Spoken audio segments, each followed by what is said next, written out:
What is up, everybody? We are back with another video, and I believe this is going to be a very insightful one. But before we dive into that, first, I just want to thank you guys for tuning in. If at any point throughout this video you find that you are receiving value, you find it insightful, or maybe there's a great takeaway that you have found, please, all I ask of you is to hit that thumbs up button, subscribe to the channel.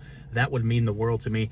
As you guys have read the title of this video, we're going to be diving into the top 5 ways that we have seen wildlife be able to gain access into your attic from the exterior. These are the most common ways that we've seen. Now, yes, there are a few ways outside of this. It's kind of smaller ones that we don't see nearly as often. But these top 5 ways, after you watch this video, and if you're hearing noises in the attic or you have your own wildlife removal business, this should give you a great idea for areas to be able to pinpoint and look at on the exterior of a home and be able to identify and confirm exactly where on the outside the wildlife are coming and going from. So let's go get started. Now, before we dive into this, something worth noting, which I'm sure you guys would have picked up on in the background here, all of these houses, we are in a brand new subdivision. There's 2 houses here that aren't even finished yet. First question you would think of is, how in the world is there wildlife getting into these attics? There shouldn't be any voids, shouldn't be any holes, none of that, which is a very valid question. And what we have learned over the years of doing this is that there's a huge difference between a roof being up to code, meaning it passes inspection before the buyer moves in, and a roof being wildlife proof, which sounds pretty crazy. But like I mentioned, that's a whole nother video in itself. We will make sure to do a separate video covering that exact topic. Just know that it is not uncommon to have brand new homes with wildlife inside the attic. First on the list is ridge vent. Ridge vent is this black material you see at the peak of this roof here that runs the entire length of it. We've got some more up here and some more on the back side here.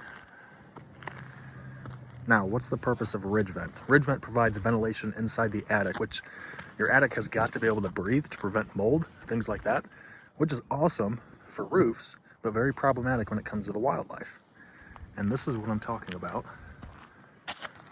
As we get closer here, you can see right at this joint how that piece of ridge vent has become lifted.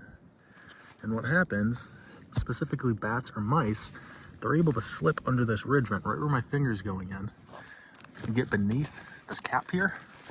And then once they make their way to the middle, there's a void that drops down into the attic, which is where all the airflow is coming and going from. And the wildlife love it because they can gain access through it.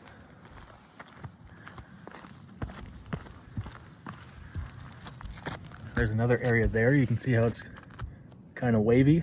Again, I can fit my fingers right up under it.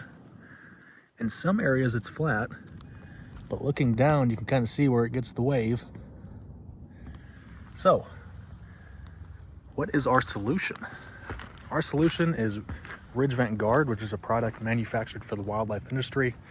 It's a guard that would get fastened on each side of the ridge vent itself to eliminate the opportunity of any wildlife being able to slip up under it.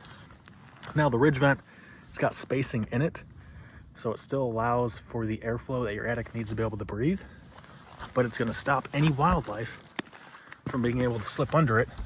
Not only that, being able to chew on this very cheap plastic. When it comes to squirrels, we've seen them chew right through this. Raccoons will stick their paws up under it, rip it right off. So number 1 would be ridge vent, and the solution is Ridge Vent Guard. Number 2 is what we call soffit returns. I'll get an up close here. So you can see we've got the soffit here, and it's where the soffit's going to return right at this angle. It creates like a 45-degree angle. We've got one there. You're going to have another one here. You'll have another one up top. Another one here. Again, it's where that soffit returns back into the shingle.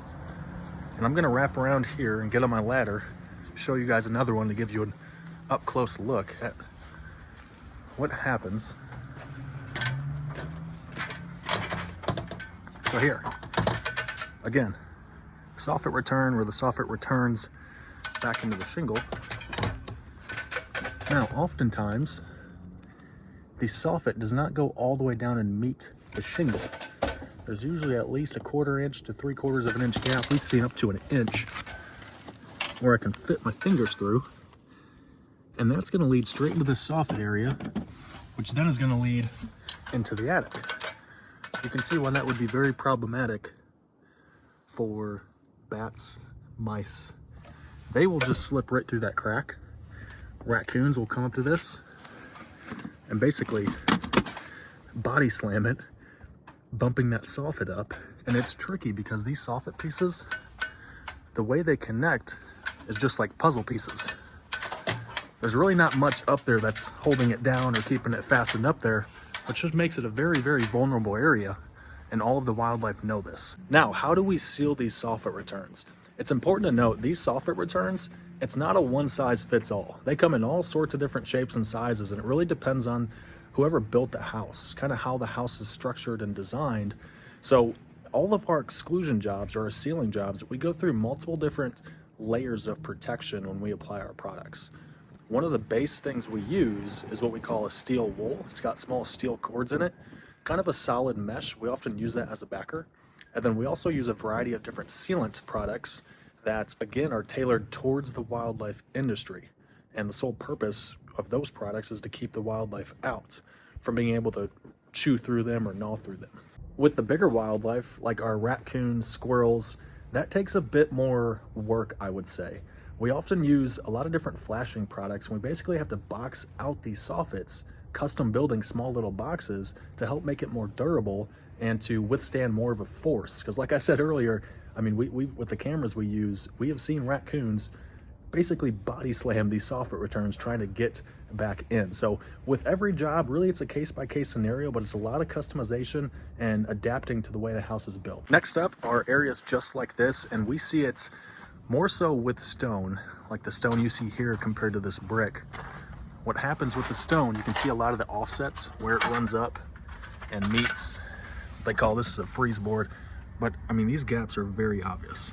You can see I can get my hands up in all of them.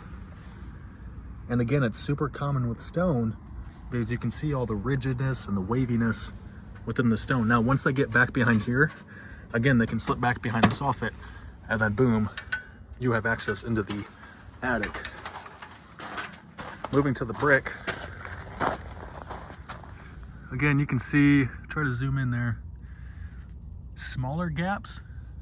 Now we still have issues with these on homes. You can see right here how it's got to bowed out a little bit, and at that corner there. And then we can wrap around the house to the siding part. Usually the siding is never an issue. These areas where that stone and brick run up and meet that freeze board, we would have these sealed and addressed the same way we do with those soffit returns. Fourth on the list is what we call utility penetrations. You can see we have an air conditioning unit right here, which is our utility. By penetration, we are referring to where the line penetrates the foundation. You can see right where it runs through, and that is one heck of a gap. These serve as highways specifically for mice, where they can penetrate into that and gain access into the crawl space. Now, for those of you who are familiar with pest control, that is a bait station for mice. So this homeowner has a mice issue, and this pest control company placed a bait station right here because they also know that these are highways for mice, which is great.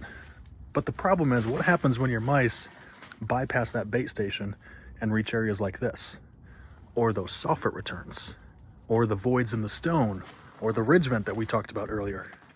Same thing here. We have a gas line, another utility penetration. Number 5 on the list, and the last one, are what we call gable vents, which is gonna be this shape up here. These serve the same exact purpose as the ridge vent for ventilation, but they're usually on the sides of the house. I'm now gonna finish this video inside my truck because it is 25 degrees here in southern Indiana currently, and it's very, very cold. But I wanted to make sure I got all of that covered with you guys. That way you guys could see a visual and really walk with me as I went through all of that. But as far as these gable vents, what I just showed you, the way these are sort of structured, what you saw on the outside was an exterior screen. And that one was actually built fairly well. They're usually not built up like that. My guess is we're in a brand new subdivision. This is a bit more higher quality. But on the inside, which leads into the attic, when you bypass that exterior screen, What you have on the inside is an interior screen. This screen is very, very similar as far as durability as what you'd see on a normal window screen, which is very, very frail.